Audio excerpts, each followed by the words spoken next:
नमस्कार साथियों, बाड़मेर क्लासेस में आपका हार्दिक स्वागत। हम पढ़ रहे थे राजस्थान के अपवा तंत्र।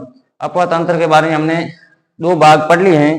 पहला भाग आंतरिक अपवा तंत्र और दूसरा भाग अरब सागरीय अपवा तंत्र। और आंतरिक अपवा तंत्र के अंतर्गत जो नदियां आती हैं, घग्गर नदी है और कांकने नदी है, कांतरी नदी है, खारी कंडेला, ये नदियां आती हैं। वो आंतरिक अपवा तंत्र जो अपने गंतव्य स्थान से पहुंचने से पहले विलुप्त हो जाती है, वो नदियां हैं, वो आंतरिक अपवा तंत्र अंतर्गत आती हैं। उसके बाद हम बात करें अरब सागरीय अपवा तंत्र के बारे में। हमने अरब सागरीय अपवा तंत्र पढ़ा। बाद में अरब सागरीय अपवा तंत्र के मुख्य रूप से नदियां आती हैं, वो है मई नदी है, लूणी नदी है, पश्चिमी बनास नदी है। ये नदियां आती हैं जो अरब सागरीय अपवा तंत्र के अंतर्गत हमने पढ़ ली है। अब आज हम बात करेंगे तीसरा भाग है अपवा तंत्र का। राजस्थान में अपवा तंत्र तीन भागों में बांटा गया है। आंतरिक अपवा तंत्र है और अरब सागरीय है और बंगाल की खाड़ी अपवा तंत्र। हम तीसरा आज बात करेंगे बंगाल की खाड़ी अपवा तंत्र के बारे में। बंगाल की खाड़ी अपवा तंत्र जो राजस्थान में लगभग 23 से 24% भाग रखता है। इसमें मुख्य रूप से 4 नदियां हैं जो बंगाली खाड़ी में अपना पानी विसर्जन करती है, पानी देती है और मिलती है। अब हम बात करते हैं मुख्य रूप से। अब सबसे पहले बात करते हैं बंगाल की खाड़ी अपवा तंत्र। और हमने पिछली कक्षाओं में अध्ययन किया था कि राजस्थान के अपवा तंत्र को 3 भागों में बांटा गया है। उनमें से हमने आंतरिक अपवा तंत्र और अरब सागरीय अपवा तंत्र पढ़ लिया है। अब हम बात करेंगे आज बंगाल की खाड़ी अपवा तंत्र। बंगाल की खाड़ी अपवा तंत्र में मुख्य रूप से नदियां आती हैं। बाणगंगा नदी है, चंबल नदी है, बनास नदी है और गंभीरी नदी। ये 4 नदियां जो राजस्थान की मुख्य रूप से जो बंगाल की खाड़ी अपवा तंत्र में अपना पानी विसर्जन करती है, तो पानी ले जाती है। अब बात करते हैं बंगाल की खाड़ी अपवा तंत्र। पहले हमने सबसे पहले पढ़ा आंतरिक अपवा तंत्र। अपवा तंत्र ये सबसे पहले हमने पढ़ा। उसके बाद में हमने पढ़ा था अरब सागरीय अपवा तंत्र। अरब सागरीय अपवा तंत्र, अरब सागरीय अपवा तंत्र। और आज हम पढ़ेंगे तीसरा है बंगाल की खाड़ी अपवा तंत्र। बंगाल की खाड़ी अपवा तंत्र। और आंतरिक अपवा तंत्र की सबसे लंबी नदी की बात करें तो घग्गर नदी है। ये घग्गर नदी है, तो आंतरिक अपवा तंत्र की सबसे लंबी नदी है। मुख्य रूप से घग्गर नदी है। उसके बाद में बात करें तो कांकने नदी, एक गंतव्य स्थान से पहुंचने से पहले ही विलुप्त हो जाती हैं। कांकने नदी, कांतली नदी और खारी खंडेला, मेहता, ये नदियां आती हैं जो आंतरिक अपवा तंत्र के अंतर्गत आती हैं। अब अरब सागरीय हमने कल पढ़ा था पिछली कक्षा में। सबसे पहले लूणी नदी, पश्चिमी बनास नदी,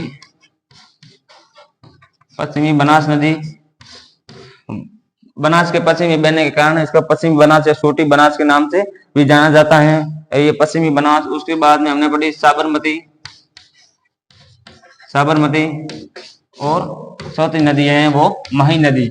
ये वेरी इंपोर्टेंट के रूप में है। ये नदियां तो अरब सागरीय अपवा तंत्र के अंतर्गत नदियां अपना पानी विसर्जन करती हैं, वो है लूणी नदी है, पश्चिमी बनास है और साबरमती है और मई नदी है।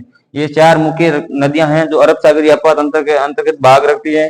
अब आज हम बात करेंगे बंगाल की खाड़ी अपवा तंत्र। बंगाल की खाड़ी अपवा तंत्र के अंतर्गत कौन कौन सी नदियां आती हैं, हम बात करते हैं। सबसे पहले बाणगंगा नदी।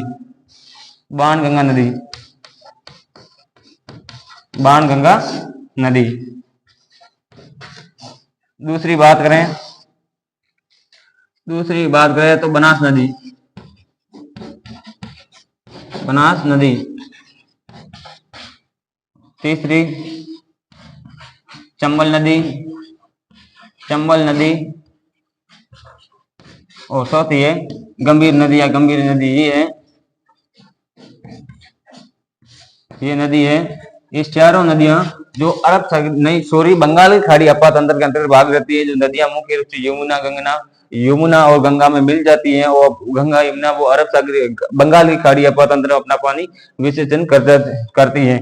ये मुख्य रूप से 4 नदियां हैं जो बनास, बाणगंगा और चंबल और गंभीरी नदी, ये मुख्य नदियां जो बंगाल की खाड़ी अपवात तंत्र के अंतर्गत अपना भाग रखती है। बंगाल की खाड़ी अपवात तंत्र वो लगभग 23 से 24% अपना भाग रखती हैं। और अब अरब सागरीय अपवात तंत्र वो है 16 से 17% भाग, और बाकी सबसे ज्यादा भाग है वो 60% भाग है, वो है आंतरिक अपवात तंत्र का।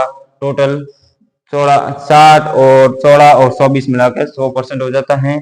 और सबसे कम भाग रखता है वो अरब सागरीय अपवात तंत्र, और सबसे ज्यादा है नदियां जो आंतरिक अपवात तंत्र की नदियां।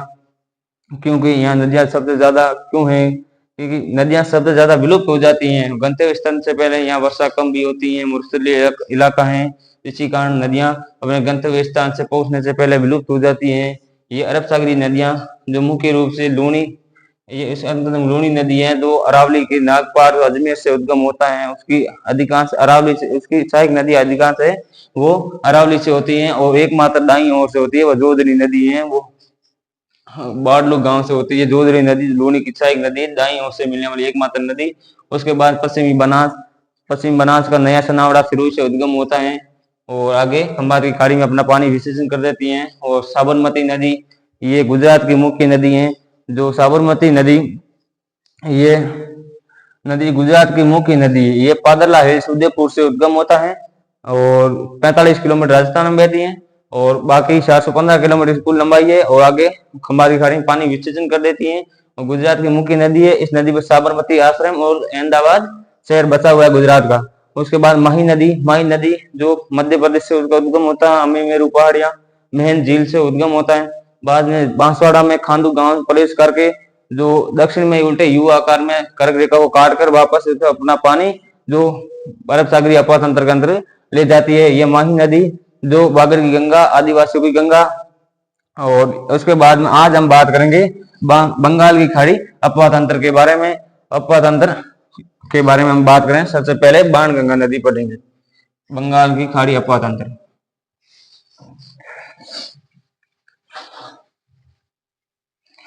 आज हम चर्चा करेंगे बंगाल की खाड़ी अपवात तंत्र।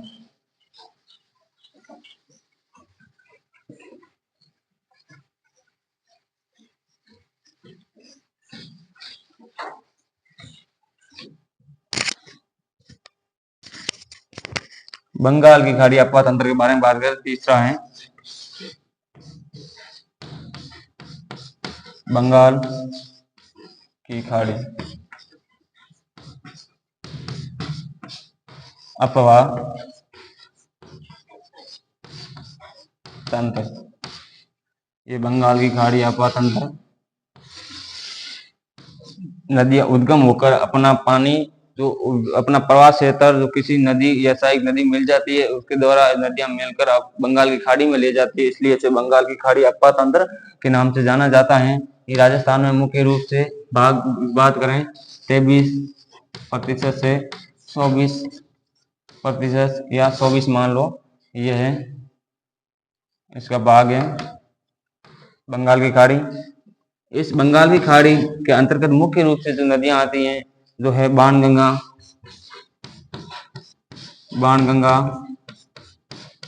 नदी और बाणगंगा नदी, चंबल नदी और माही नदी नहीं, बनास नदी। माही नदी तो अरब सागरीय अपवात तंत्र, बनास नदी और गंभीरी नदी,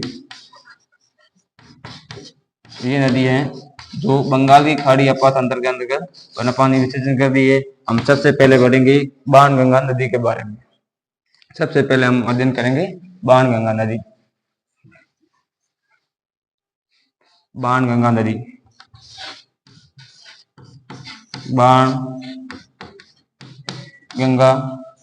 नदी, बाणगंगा नदी इसे रूंडी नदी, ताला नदी और अर्जुन की गंगा के नाम से अन्य नाम है जाना जाता है। इस नदी को अर्जुन की गंगा, और ताला नदी व रुंडी नदी के नाम से जाना जाता है। इस नदी का अन्य नाम है अर्जुन की गंगा, ताला नदी एवं रुंडी नदी के नाम से जाना जाता है। इस नदी का उद्गम बेराट की पहाड़ियां जयपुर में, तो बीच में नवीनतम जिला बना था कोटपूतली बहरोड क्षेत्र में, तो कोटपूतली बहरोड को वर्तमान में निरस्त कर दिया गया। सही, कोटपूतली बहरोड से निकलती है। ये बेराट की पहाड़ियां कोटपूतली बहरोड से निकलती है। ये नदी, इस नदी का उद्गम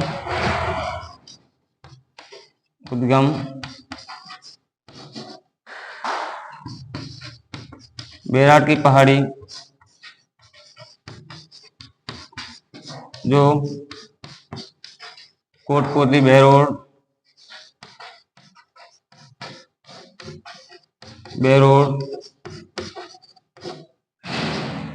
से होता है। आगे जयपुर में से होती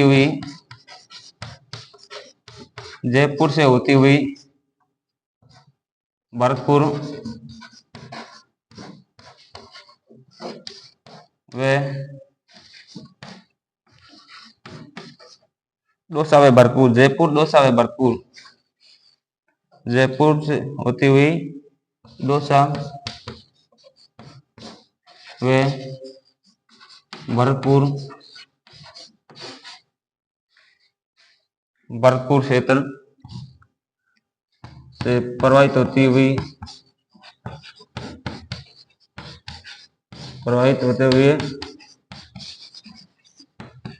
ये यूपी में फतेहगढ़ में यमुना में मिल जाती है। ये बाणगंगा नदी यूपी के फतेहगढ़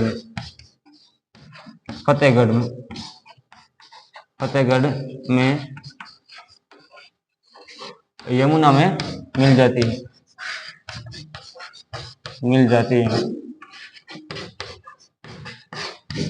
इस नदी का उद्गम होता है बेराट की पहाड़ी, कोटपूतली बहरोड नवीनतम जिला जो इसे उद्गम होता है तो बेराट की पहाड़ी से और जयपुर में होती हुई दौसा भरतपुर से प्रभावित होती हुई यूपी के फतेहगढ़ में यमुना में मिल जाती है। तो यमुना आगे जाकर अपना पानी विसर्जन बंगाल की खाड़ी में कहते हैं, इसलिए बंगाल की खाड़ी अपवाद अंतर के अंतर्गत ये नदी भाग रखती है।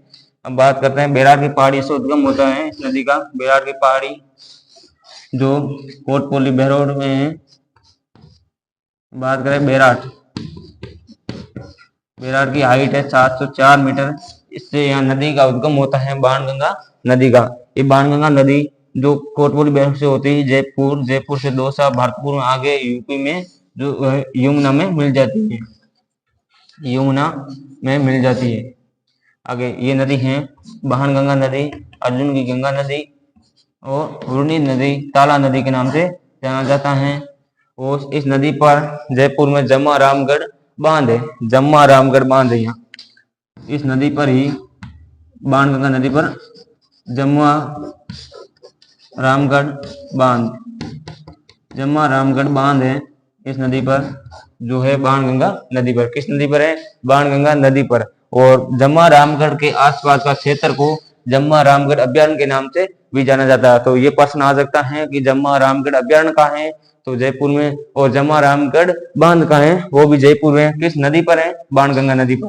तो इसका आसपास का क्षेत्र अभ्यारण्य जम्मा रामगढ़ अभ्यारण्य, ये जम्मा रामगढ़ है, ये अभ्यारण्य के नाम से भी जाना जाता है। और जम्मा रामगढ़ बांध भी है, इसका आसपास का क्षेत्र जम्मा रामगढ़ अभ्यारण्य के नाम से जाना जाता है। ये बेराट की पहाड़ियां कोटपूतली बहरोड, बाद में जयपुर दौसा भरतपुर में होते हुए यूपी में फतेहगढ़ में यमुना में मिल जाती है। इसलिए यमुना आगे अपना पानी विसर्जन बंगाल की खाड़ी में करते हैं। इसलिए बंगाल की खाड़ी अपवाद तंत्र का मुख्य भाग है ये नदी बाणगंगा नदी। ये उद्गम तो बेराट की पहाड़ी से होता है कोटपूतली बहरोड। और वर्तमान में जिलों की बात करें, राजस्थान में वर्तमान जिले तो 41 जिले हैं और 7 संभाग है। तो वर्तमान में उससे पहले तो 50 जिले रामलुभाई समिति की सिफारिश पर और अशोक गहलोत के मंत्रिमंडल के रूप में 50 जिले बनाए गए और 10 नए संभाग बनाए गए। उसके बाद में भजनलाल सरकार ने 28 दिसंबर को इस जिलों को निरस्त कर दिया। 9 जिलों को निरस्त करके 3 नवीनतम संभाग को निरस्त करके और 41 जिले और 7 संभाग है वर्तमान में। अब उस जिलों के बारे में हम बात करेंगे, कोई अभी तक ऑथेंटिक नहीं है, बात करेंगे, कोई बदलते उथल पुथल होते रहते हैं, तो हम 2-4 दिन के अंदर अपनी क्लास जिलों के बारे में बात करेंगे नवीनतम अपडेट के साथ। और तब तक के लिए मैं ये सही बता रहा हूँ, अभी नवीनतम अपडेट ही है, बाकी जिलों के बारे में हम बात अगली क्लासों में करेंगे। ये है बाणगंगा नदी। जो बाणगंगा नदी कोटपुरली बहरोड बैराट से उत्पन्न होता है और आगे जयपुर दौसा भरतपुर से होते हुए उत्तर प्रदेश में यमुना में मिल जाती है, ये बाणगंगा नदी। और बाणगंगा नदी पर जम्मा रामगढ़ अभ्यारण्य है। बाणगंगा नदी पर जम्मा रामगढ़ बांध है, उसके आसपास के क्षेत्र को जम्मा रामगढ़ अभ्यारण्य के नाम से जाना जाता है। हम दूसरी नदी के बारे में बात करें तो बनास नदी। बनास नदी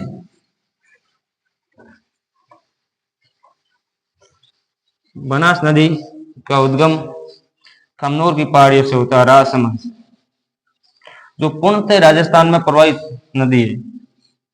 पूर्णतः राजस्थान में प्रवाहित सबसे लंबी नदी है वो है बनास नदी। अब बात करेंगे बनास नदी के बारे में। दूसरी नदी है बनास, वन की आशा,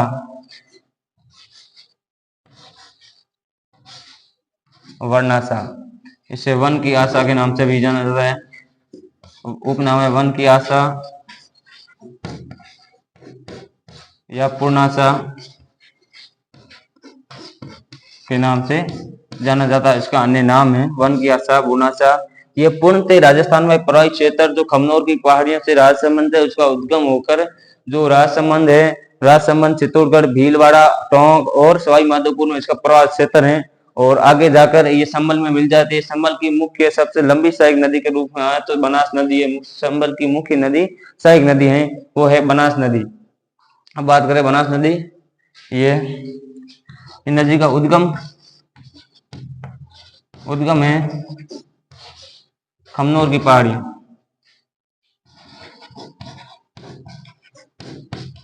खमनौर की पहाड़ियां, राजसमंद,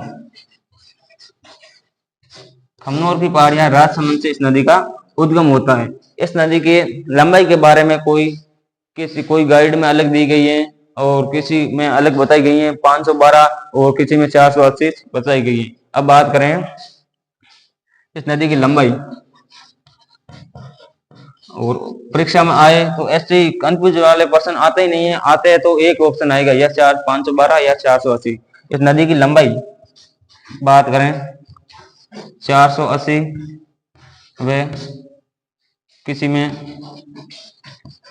में बताइए 512 किलोमीटर, ये बनास नदी की लंबाई। किसी में तो 480 किलोमीटर बताइए और किसी में तो बताइए 512 किलोमीटर। इसलिए ये पर्सन कभी आएगा नहीं, आएगा तो एक ऑप्शन के साथ आएगा। ये है कंफ्यूजन वाले पर्सन ज्यादातर पूछते नहीं है। ये बनास नदी और 480 और 512 लंबाई है। इस नदी का उद्गम खमनौर की पहाड़ी से होता है। इस नदी का प्रवाह क्षेत्र जो खमनौर की पहाड़ी है राजसमंद में, तो सबसे पहले राजसमंद,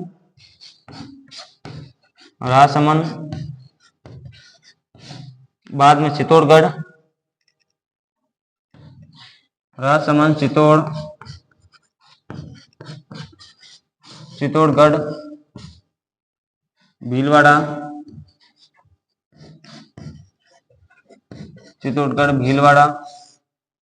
टोंक, सवाई माधोपुर, टोंक और सवाई माधोपुर,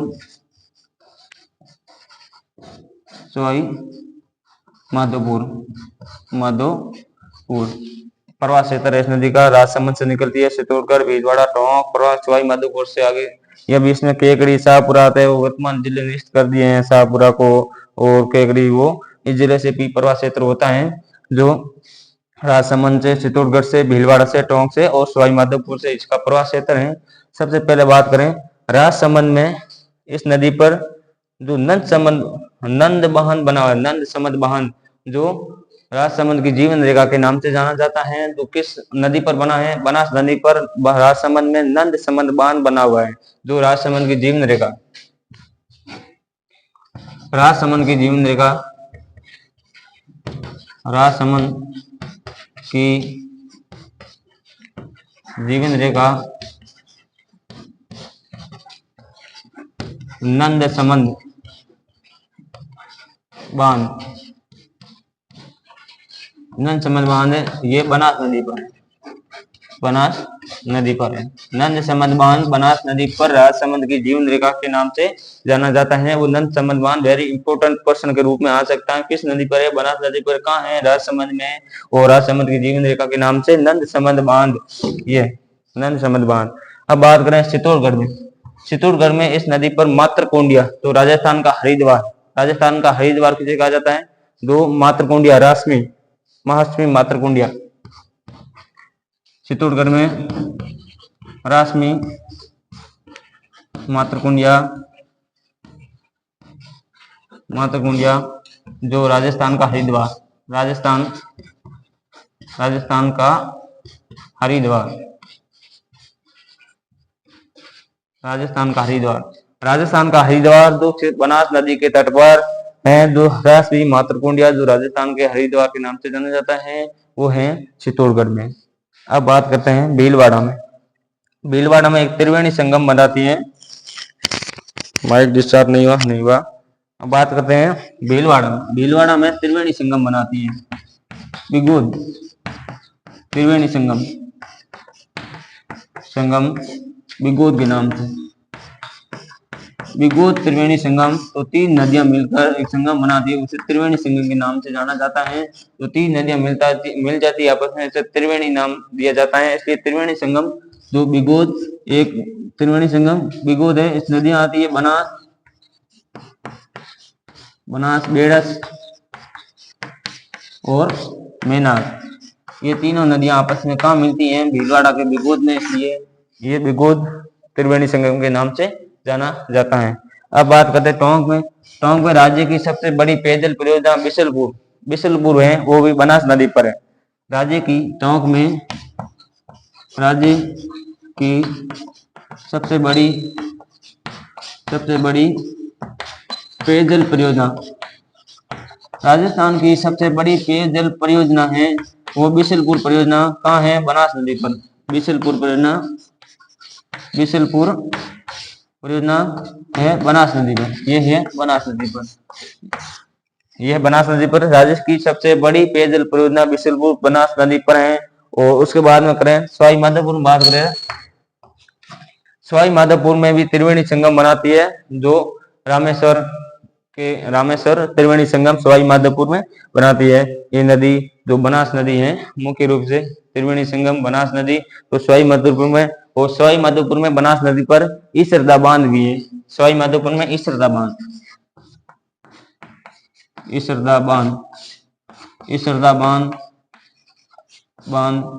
सवाई माधोपुर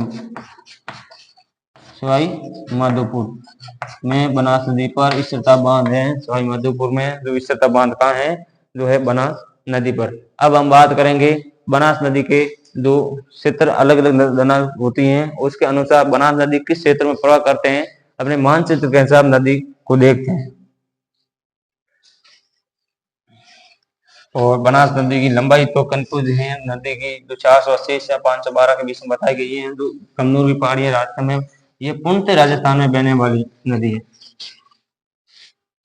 इसका प्रवाह क्षेत्र पूर्णतः उद्गम राजस्थान से होता है, और इसका उद्गम और मुआना भी राजस्थान में संभल में मिल जाती है। सवाई माधोपुर के आसपास जो रामेश्वर त्रिवेणी संगम बाद में संभल में मिल जाती है। संभल की एकमात्र सहायक नदी, संभल की सबसे लंबी सहायक नदी है वो बनास नदी है, एकमात्र नहीं है, वो लंबी नदी है, वो बनास नदी है।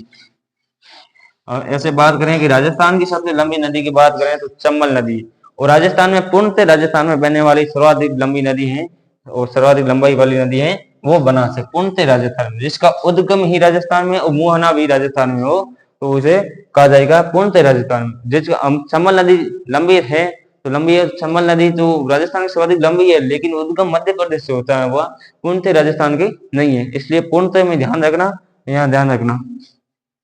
चंबल के बारे में, बनास के बारे में कंफ्यूज मत होना। चंबल तो है राजस्थान की सर्वाधिक लंबी नदी है और पूर्णतः राजस्थान में है, तो बनास नदी याद रखना। अब हम बात करते हैं बनास नदी। बनास नदी सर्वाधिक त्रिवेणी संगम बनाती है। सर्वाधिक राजस्थान में त्रिवेणी संगम बनाने वाली नदी भी बनास है। बनास नदी मुख्य रूप से 3 त्रिवेणी संगम बनाती है, बिगोद है, राजमहल है और रामेश्वर। ये 3 त्रिवेणी संगम बनाती है। सबसे पहले हम बात करते हैं, तो बनास नदी का उद्गम होता है खमनोर की पहाड़ियां, राजसमंद। ये खमनोर की पहाड़ियां राजसमंद से उद्गम होता है।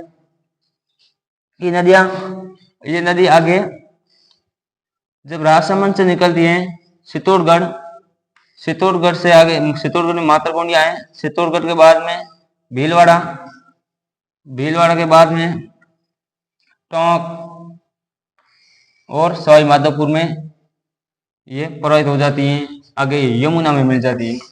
यमुना में नहीं, संबल नदी यमुना में मिलती है, वो नदी है बाणगंगा। ये संबल में मिल जाती है और संबल में ये बनास नदी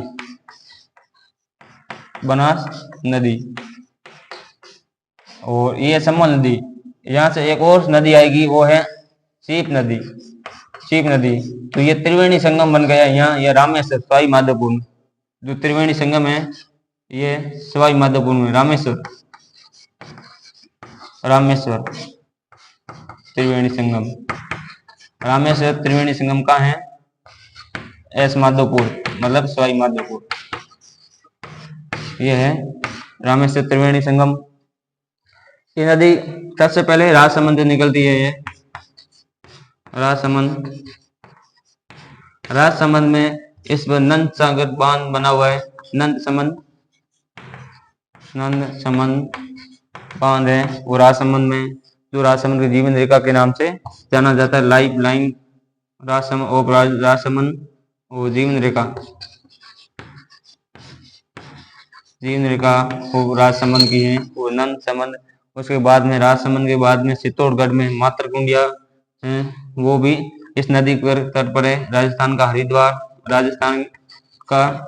हरिद्वार तो मातरकुंडिया भी इस नदी के तट पर है। बाद में ये चित्तौड़ जो, और उसके बाद में बात करें भीलवाड़ा प्रवेश करती है, तो भीलवाड़ा में बनास नदी पर त्रिवेणी संगम बना हुआ है। त्रिवेणी संगम बिगोद एक नदी उद्गम होता है। त्रिवेणी संगम राजस्थान में भीलवाड़ा में बिगोद में कौन कौन सी नदियां बनाती है? बनास, बेड़स और मेनाल। और बेड़स नदी का उद्गम तो भीलवाड़ा के बेंगू की पहाड़ियों से होता है, और मेनाल नदी का उद्गम होता है बेंगू की पहाड़ियों से, और बेड़स नदी जो गोगुंडा की पहाड़ी से उद्गम होता है। तीनों बनास में मिल जाती है। बनास से दोनों नदी एक साथ मिलती है बनास में, तो वहां त्रिवेणी संगम बनता है, उसके नाम है बिगोद। बात करते हैं ये गोगुंडा की पहाड़ियां, गोगुंडा हिल्स। यहाँ से नदी निकलती है बेड़स, जो आगे बेड़स को ही आहेर के नाम से जाना जाता है। तो बेड़स नदी ये गोगुंडा की पहाड़ी से निकलती है उदयपुर से। बेड़स आगे उदयसागर झील में गिरने के बाद उसका नाम आहेर के नाम से जाना जाता है। यही नदी है वो बेड़स नदी है, जो बनास में मिलती है। बेड़स। और आगे इसके बाद में बात करें तो तीसरी नदी आकर मिलती है, वो है मेनाल नदी। मेनाल का उद्गम होता है ये भीलवाड़ा की पहाड़ियों, बेंगू की पहाड़ियों से भीलवाड़ा से होता है। बेंगू से होता है। बेंगू की पहाड़ियों से मेनाल नदी का उद्गम होता है। यहाँ एक त्रिवेणी संगम बनता है, वो बिगोद कहाँ है? भीलवाड़ा। बिगोद त्रिवेणी संगम है, वो है भीलवाड़ा।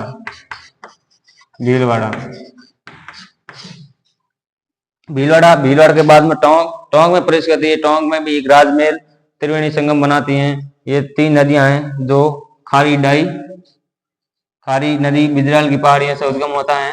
खारी नदी का बिजराल की पहाड़ियां, बिजराल हिल से उद्गम होता है खारी। उसके बाद में एक नदी आगे मिल जाती है डाई, और तीसरी नदी बनास। इसमें सहायक नदियां हैं, तो खारी नदी, ये खारी डाई ये दोनों एक साथ मिलती हैं बनास में, तो तीसरी नदी बनास और त्रिवेणी संगम बनता है वो राजमेल, राजमेल देवली, राजमेल देवली,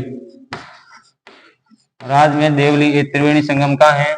ये है टोंक में, टोंक में, टोंक पर बिशलपुर बांध भी है टोंक में, जो राजस्थान की सबसे बड़ी पेयजल परियोजना है टोंक में। और राजमेल त्रिवेणी संगम भी है वो टोंक में। आगे सवाई माधोपुर में, सवाई माधोपुर इस नदी पर बना इसरदा बांध, इस नदी पर इसरदा बांध है बनास नदी पर, वो है सवाई माधोपुर में इसरदा बांध, ये इसरदा बांध सवाई माधोपुर में। और टोंक में बिशुलपुर परियोजना या बिशुलपुर बांध भी यहाँ बना हुआ है जो इस नदी पर है, इस नदी पर बनास नदी पर।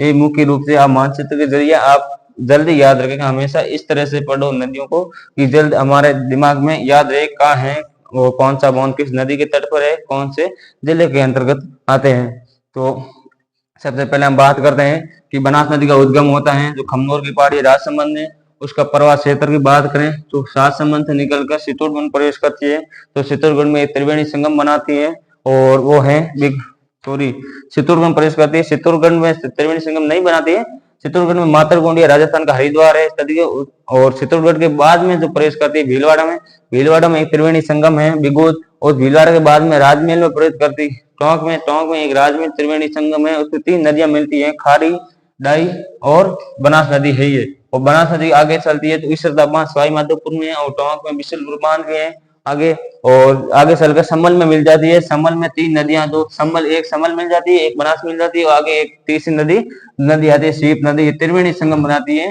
जो रामेश्वर त्रिवेणी संगम वो सवाई माधोपुर, सवाई माधोपुर। अब हम बात करते हैं बनास नदी पर, एक लाइन लिखना, बनास नदी पर सर्वाधिक त्रिवेणी, राज्य में सर्वाधिक त्रिवेणी संगम वाली नदी है वो बनास है, राज्य में सर्वाधिक त्रिवेणी संगम वाली नदी वो बनास नदी है।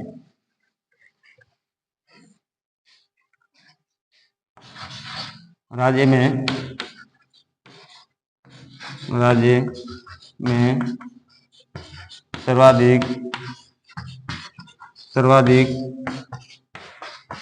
त्रिवेणी संगम, सर्वाधिक त्रिवेणी संगम बनाने वाली नदी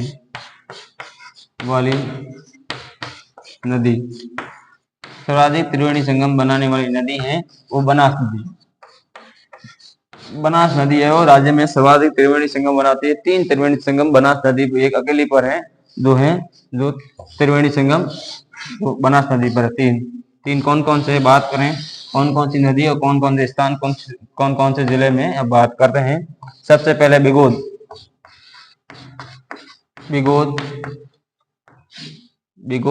त्रिवेणी संगम,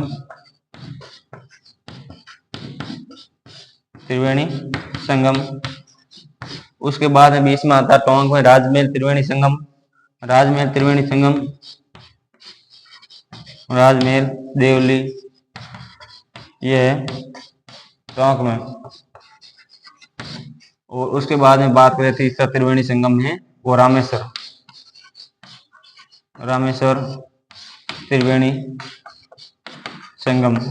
त्रिवेणी संगम, ये है जो तीसरा। और बिगोद कहाँ है, बिगोद है भीलवाड़ा में, बिगोद में लिख देना ये है भीलवाड़ा में। यहाँ से एक क्वेश्चन पक्का आ सकता है, आप याद रखना, बिगोद है जो भीलवाड़ा में, राजमेल है वो टोंक में, और रामेश्वर है ये सवाई माधोपुर, एस माधोपुर। वो इस त्रिवेणी संगम में कौन कौन सी नदियां आती मिलती है, त्रिवेणी संगम बनाती है। तो नदियों के बारे में बात करें तो यहाँ बनास तो सभी में होगी, बनास नदी के बारे में तो बात कर रहे हैं। बनास पर कौन कौन से त्रिवेणी संगम बने, बनास, दूसरी नदी है बेड़स और मेनाल,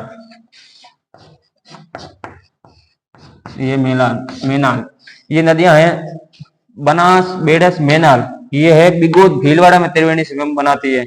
याद रखना बनास 2 बार आता है तो बिगोद तो बिगोद में दो नदियां बे के नाम से मिलती हैं, बनास और बेड़स, और तीसरी है मेनार। तो बिगोद त्रिवेणी संगम है वो कहाँ है, भीलवाड़ा में।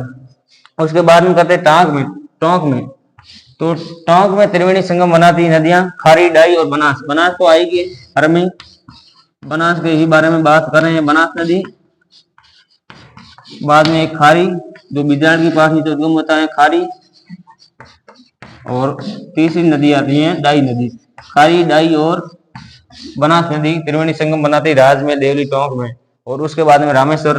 तो ये नदी मिलती है सम्मल नदी में, मुख्य रूप से सम्मल नदी में तीसरी नदी आकर मिलती शीत नदी। ये तीन नदियां मिलकर तो बनाती हैं वो रामेश्वर। बनास के बाद में सम्मल में मिलती है, और तीसरी नदी आ जाती है वो सीप। ये त्रिवेणी संगम बन जाता है। तीन नदियों को मिलने से त्रिवेणी संगम बन जाता है। इसलिए त्रिवेणी संगम में रामेश्वर त्रिवेणी संगम का सवाई माधोपुर में, और राजमहल त्रिवेणी संगम का है देवली, टोंक में, और बिगोद है भीलवाड़ा में। ये बनास नदी जो बंगाल की खाड़ी अप्पा तंत्र के मुख्य रूप से भाग रखने वाली नदी है। वन की आशा पूर्णाशा नदी के नाम से जाना जाता है। खमनोर की पहाड़ी से उद्गम होता है। इस नदी पर स्थिरता बांध है। सवाई माधोपुर में बिशनपुर बांध परियोजना है, टोंक में है, और नद संबंध बांध है, और राजसमंद में राजसमंद की जीवन रेखा के नाम से जाना जाता है। और ये बनास नदी, और उसके पहले पड़ी बाणगंगा नदी, और ये बंगाल की खाड़ी अप्पा तंत्र के अंतर्गत आती है। उसके बाद में हम बात करेंगे तो नदियां हैं चंबल नदी और गंभीर नदी, तो अगली क्लास में हम बात करेंगे। आज के लिए इतना ही, तब तक बने रहे अपने क्लासेस बाड़मेर। धन्यवाद।